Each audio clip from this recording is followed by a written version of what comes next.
Assalamu alaikum. I'm Rimsha Mawson, your teacher. Welcome to One Step Mathematics. तो बच्चों चलते हैं आज के लेक्चर की तरफ। आज हम सॉल्व करने वाले हैं चैप्टर नंबर 1 की एक्सरसाइज 1.3।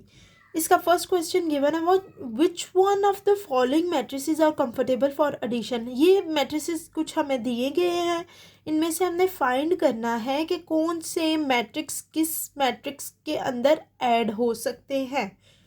तो मैट्रिक्स की एडिशन के लिए एक तो सेम ऑर्डर होना चाहिए और सेम डायमेंशन। अब सवाल ये आया है कि ऑर्डर क्या है। ऑर्डर आपको पता है, that depends upon the number of rose and the number of columns in a matrix. जितने भी नंबर ऑफ रोज हैं और जितने भी नंबर ऑफ कॉलम हैं वो उस पर डिपेंड करता है। अब सबसे पहले बच्चों हम लोग क्या कर लेंगे कि सारे मैट्रिक्स के हम ऑर्डर लिख लेंगे। ठीक है, अब सबसे पहले हम लोगों ने क्या करना है बच्चों, हमने हर मैट्रिक्स का ऑर्डर लिख लेना है। अब हमने क्या करना है, सब मैट्रिसेस के ऑर्डर लिख लेने हैं। मैट्रिक्स ए का ऑर्डर देखें, 2 रोज हैं और 2 कॉलम हैं, तो इसका ऑर्डर हो जाएगा हमारे पास 2/2। सेकेंड मैट्रिक्स का ऑर्डर है 2 रोज एंड 1 कॉलम, 2/1। थर्ड का क्या है, 3 रोज हैं, 1 2 3 और 2 कॉलम हैं, 3/2। अब ये देखें, ये वाला जो क्वेश्चन है इन्होंने थोड़ा सा कन्फ्यूजन क्रिएट की हुई है। अगर हम इसको सॉल्व करें तो ये हमारे पास आएगा 2 + 1 = 3, 3/3। तो इसका ऑर्डर हमारे पास क्या होगा, 2 रोज एंड 1 कॉलम, 2/1। और अगर हम ई को देखें तो इसमें हमारे पास 2 रोज हैं और 2 ही हमारे पास कॉलम हैं, तो 2/2।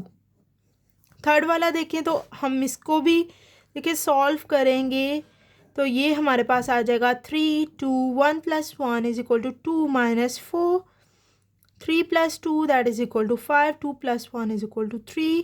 तो इसका ऑर्डर हमारे पास आ गया 1 2 3 और 2 कॉलम्स हैं, 3/2। तो अब देखिए इन सब मैट्रिसेस में से किन के ऑर्डर सेम हैं। अगर हम देखें तो ए का ऑर्डर मिलता है ई के ऑर्डर से, तो इसका मतलब कि ये दोनों हमारे पास क्या हो सकते हैं, ऐड हो सकते हैं। फर्स्ट वाला हमारे पास क्या आ गया, ए एंड ई। सेकंड अगर हम देखें तो बी का ऑर्डर सेम है डी के ऑर्डर से, तो हमारे पास दूसरा आ गया बी एंड डी। थर्ड अगर हम देखें तो सी का ऑर्डर मिलता है हमारे पास एफ से, तो सी एंड एफ। तो हम लोगों ने लिख दिया कि ये वाले जो मैट्रिक्स हैं that are comfortable for addition. हो आपको पहले क्वेश्चन की समझ आ गई है? फिर भी कोई क्वेश्चन अगर पूछने वाला है तो आप कमेंट्स में ज़रूर पूछें। अब चलते हैं नेक्स्ट क्वेश्चन की तरफ।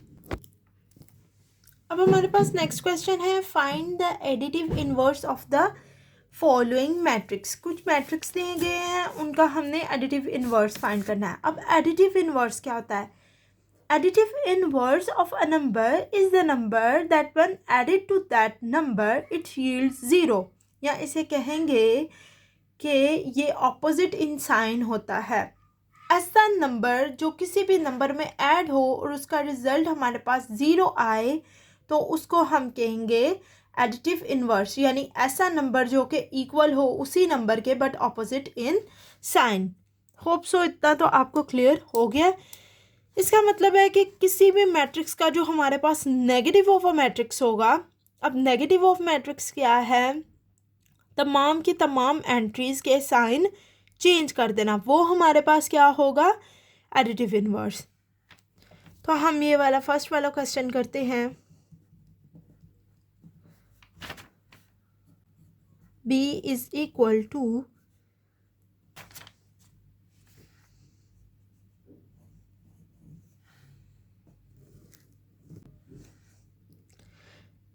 अब हमने फाइंड करना नेगेटिव ऑफ B, तो हमने सारी एंट्रीज के साइन को चेंज कर देना नेगेटिव, या आप ये कह सकते हैं कि -1 को सारे मैट्रिक्स के साथ मल्टीप्लाई कर देना है।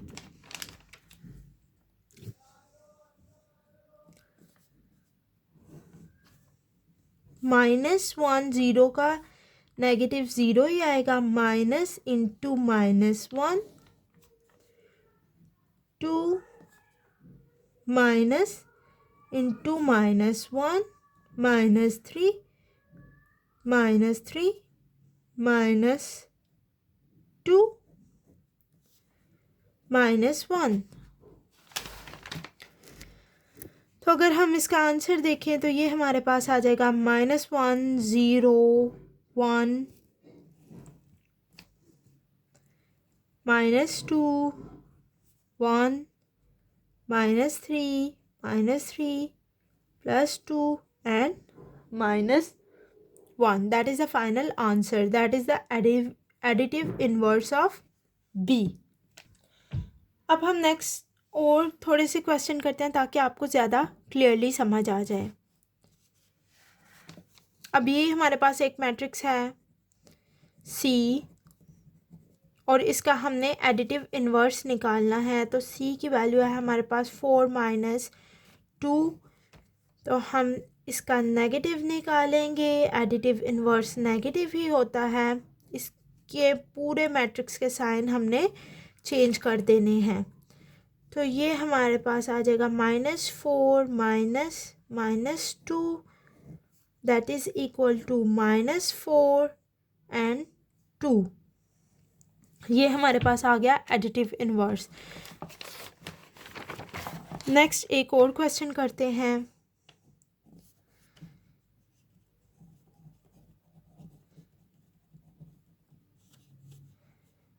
D is equal to that value और हमने इसका अगेन एडिटिव इन्वर्स फाइंड करना है विद द नेगेटिव साइन।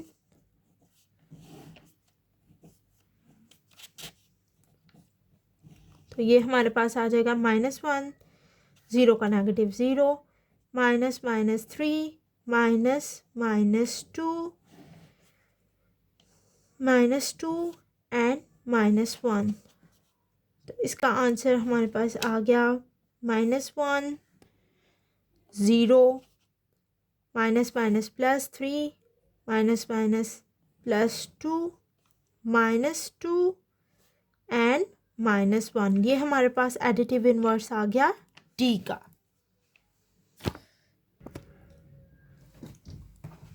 ये क्वेश्चन है तो इसका हमने फाइंड करना है again additive inverse. F is equal to that value। तो उसी तरह से हमने जैसे पिछले क्वेश्चंस में किया है F का नेगेटिव फाइंड कर लेना है। नेगेटिव साइन को मल्टीप्लाई कर देना है पूरे मैट्रिक्स के साथ, तो हमारे पास एडिटिव इन्वर्स आ जाएगा।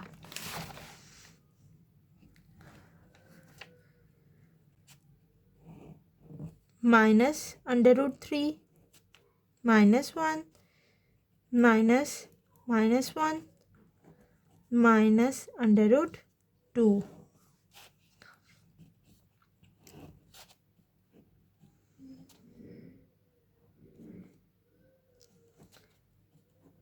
तो ये क्वेश्चन भी हमारे पास सॉल्व हो गया। बाकी क्वेश्चन भी इसी मेथड से होंगे। मैंने मोस्टली क्वेश्चन करवा दिए हैं। जो आपको समझ नहीं आएगी वो काइंडली कमेंट्स में पूछ लें। अब हम चलते हैं नेक्स्ट क्वेश्चन की तरफ। थर्ड क्वेश्चन में हमारे पास कुछ वैल्यूज़ दी गई हैं मैट्रिसेस की और कुछ कंडीशन दी गई हैं। हमने ये मैट्रिसेस की वैल्यू उन कंडीशन में पुट करनी है और उनका सोल्यूशन निकालना है सिंपली।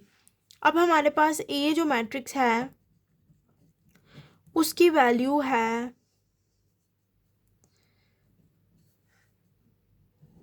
-1, 2, 2 + 1। तो इसको हमने प्लस करना है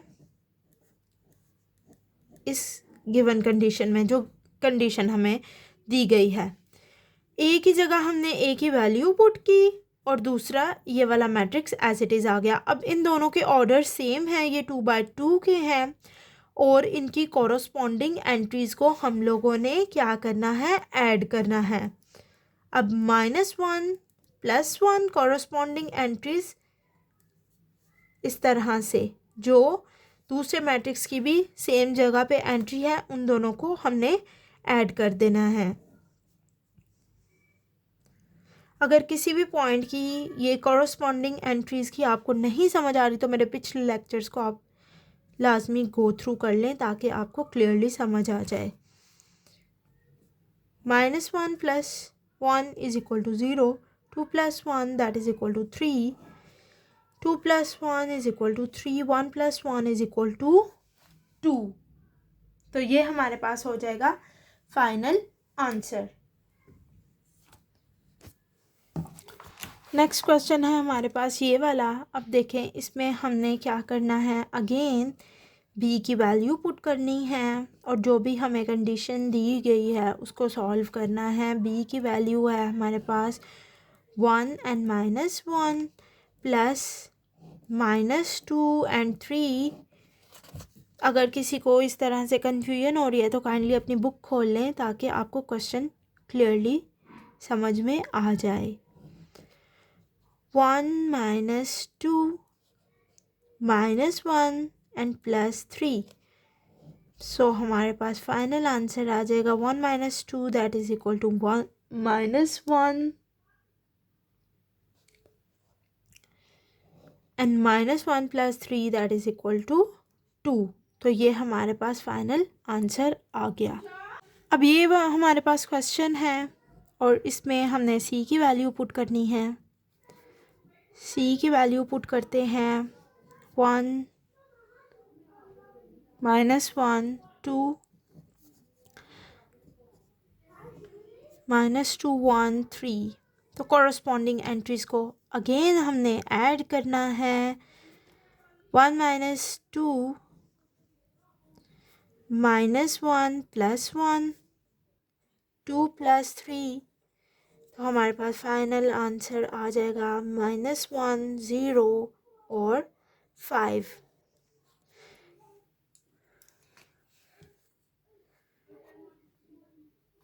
नेक्स्ट अगर हम देखें तो हमारे पास क्वेश्चन है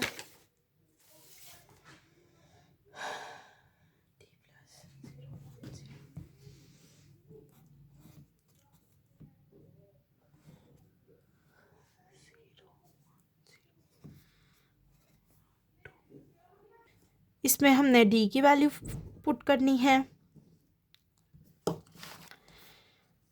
डी की वैल्यू हम पुट करेंगे दैट इज़ 1 2 3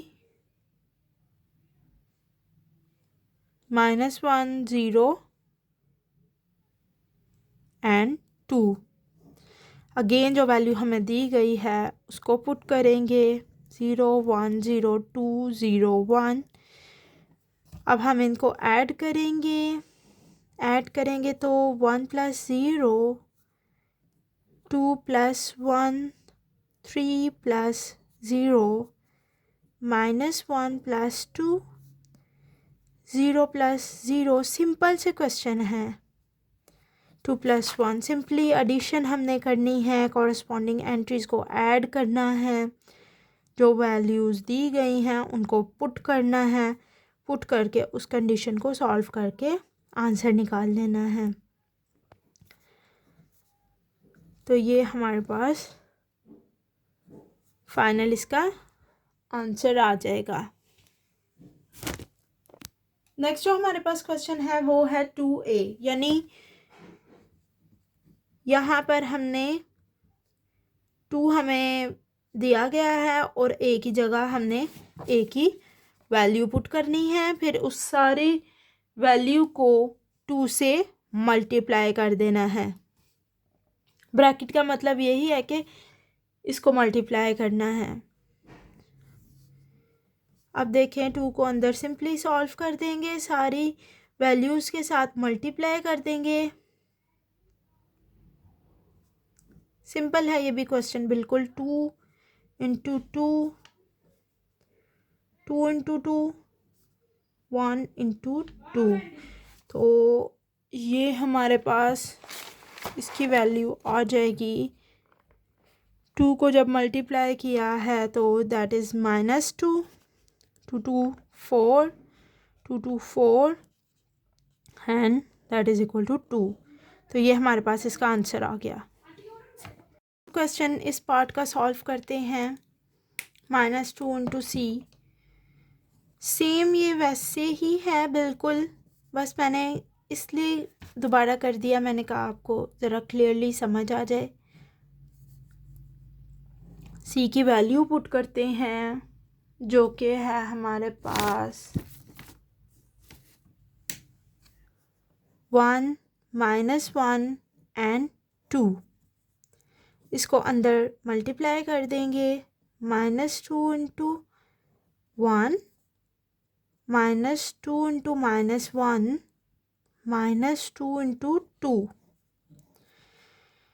तो वैल्यू हमारे पास आ जाएगी -2, -2 multiply by -1 that is equal to 2, minus minus plus हो जाएगा, -2 दैट इज़ इक्वल टू -4। तो ये हमारे पास फाइनली उसका आंसर आ जाएगा। अब हम चलते हैं क्वेश्चन नंबर 4 की तरफ।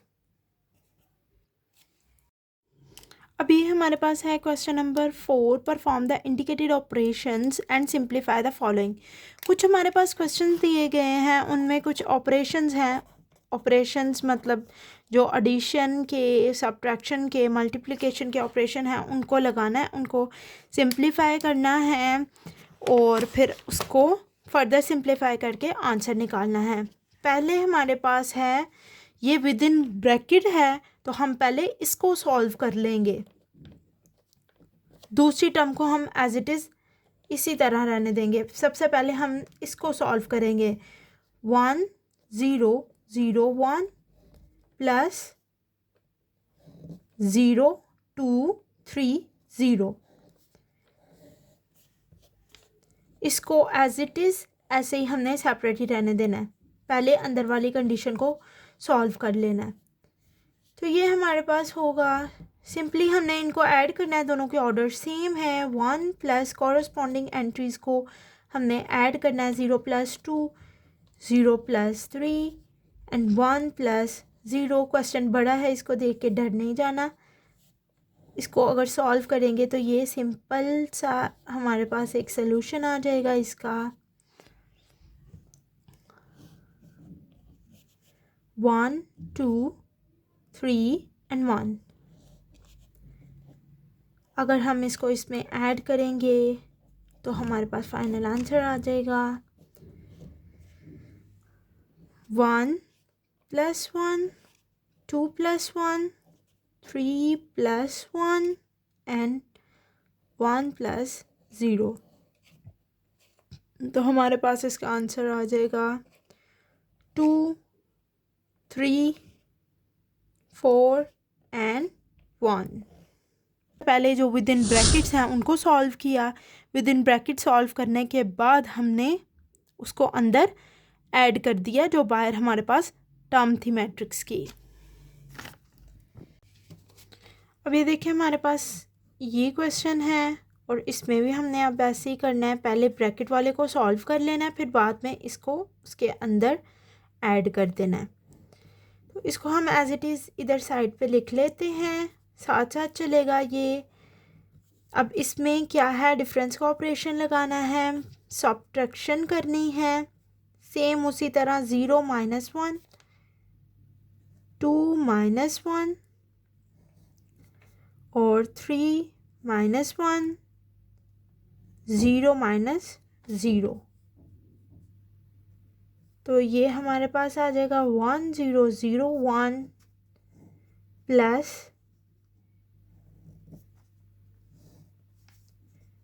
-1, 2 - 1 that is equal to 1, 3 - 1 that is equal to 2 and 0 को 0 में से माइनस किया तो 0 ही। उसके बाद हमने इसको ऐड कर देना है इसके अंदर, तो ये हमारे पास आ जाएगा 1 - 1 0 + 1 0 + 2 1 + 0, तो ये हमारे पास होगा 0 + 1 2 1, तो ये हमारे पास इसका फाइनल आंसर आ जाएगा। अब नेक्स्ट हमारे पास जो मैट्रिक्स हैं वो पहले हमने इन दोनों ब्रैकेट्स वालों को सॉल्व करना है, उसके बाद इसको सेम एज इट इज़ वैसे ही है, बस इनमें ये क्या है, ऑर्डर्स चेंज हैं, वैल्यूज़ चेंज हैं और कुछ भी चेंज नहीं है। सेम मेथड वो ही है जो हमने पहले क्वेश्चन में किया है, सेम उसी तरह। अब इसमें अगेन माइनस का ऑपरेशन लगेगा, 1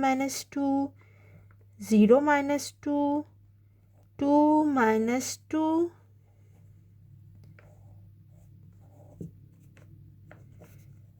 तो ये हमारे पास एज इट इज़ आ गया, प्लस 1 - 2 - 1 0 - 2 -2 आ गया, 2 - 2 दैट इज़ इक्वल टू 0। अब इसको इसमें ऐड कर देंगे तो हमारे पास फाइनल आंसर आ जाएगा 2 - 1 3 - 2 1 + 0, तो ये हमारे पास फाइनल आंसर आ गया 2 - 1 that is equal to 1, 3 - 2 also equal to 1 and 1 + 1 that is equal to 1 + 0 is equal to 1। तो ये हमारे पास आ गया एक आइडेंटिटी मैट्रिक्स,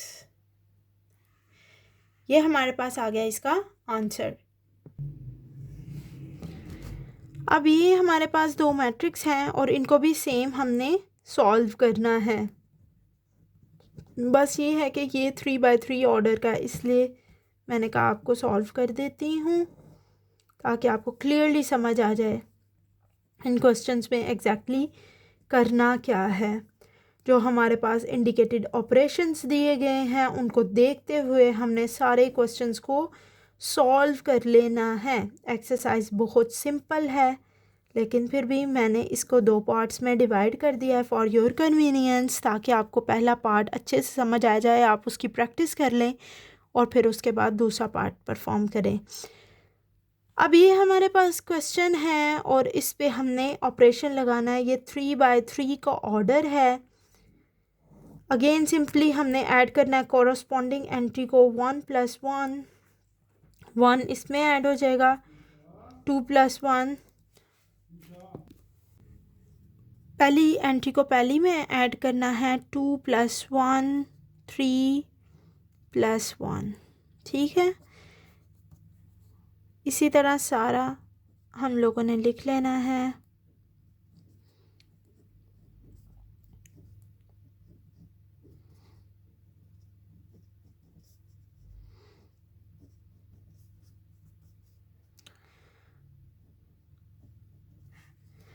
अब इसका फाइनल आंसर जो हमारे पास आएगा वो है 2 3 4 -1 + 2 that is equal to 1 -1 + 2 that is equal to 1 also equals to 1 3 4 and 5। ये हमारे पास आ गया बच्चों फाइनल आंसर। अब आज के लेक्चर में हमने पढ़ा क्या है उसकी एक दफ़ा उसको गो थ्रू कर लेते हैं। हमने की है सॉल्व एक्सरसाइज 1.3, जिसमें सबसे पहले हम लोगों ने ऐसे मैट्रिसेस देखे जो कंफर्टेबल हैं एडिशन के लिए, जो कि हमारे पास बेस करती है ऑर्डर पे। अगर ऑर्डर सेम है तो फिर वो ऐड हो सकते हैं, अगर ऑर्डर सेम नहीं है तो हम उनको ऐड नहीं कर सकते। हमारे पास था question find the additive inverse. हम लोगों ने हर मैट्रिक्स का एडिटिव इन्वर्स निकाला, यानी कि उसका नेगेटिव निकाला, उसके सारे साइन जो उसकी एंट्रीज़ के हैं उनको ऑपोजिट साइन में कन्वर्ट किया तो हमारे पास निकला है एडिटिव इन्वर्स। ऐसा नंबर जो किसी भी नंबर में ऐड होता है और वो यील्ड करता है ज़ीरो को, ज़ीरो हमारे पास रिजल्ट आता है, उसे हम कहते हैं एडिटिव इन्वर्स। इस तरह हमने ये सेकंड क्वेश्चन फाइंड कर लिया है और थर्ड क्वेश्चन में हमारे पास कुछ वैल्यूज़ दी गई थी मैट्रिसेस की और कुछ कंडीशंस दी गई थी। उन मैट्रिक्स में वो वैल्यूज़ पुट की, ऑपरेशंस लगाए और वैल्यू निकाल ली, उसको सिंप्लीफाई कर लिया। और फोर्थ क्वेश्चन में हमें कुछ ऑपरेशंस दिए गए थे इंडिकेटेड ऑपरेशन, उनको परफॉर्म करते हुए हम लोगों ने हर क्वेश्चन को सिंप्लीफाई किया। ब्रैकेट में जो थे उनको पहले सॉल्व कर लिया, बाद में जो बाकी एंट्री रह गई थी मैट्रिक्स की उसको ऐड कर दिया, यहाँ सब्ट्रैक्ट कर दिया, जो भी था क्वेश्चन में वो फाइंड कर लिया और हमने फाइनली इसके कुछ क्वेश्चन परफॉर्म कर लिए। हमने इस एक्सरसाइज को मैंने 2 पार्ट में डिवाइड कर दिया फॉर योर कन्वीनियंस, ताकि पहले 4 क्वेश्चन हम पहले कर लें और अगले 4 क्वेश्चन हम बाद में करें।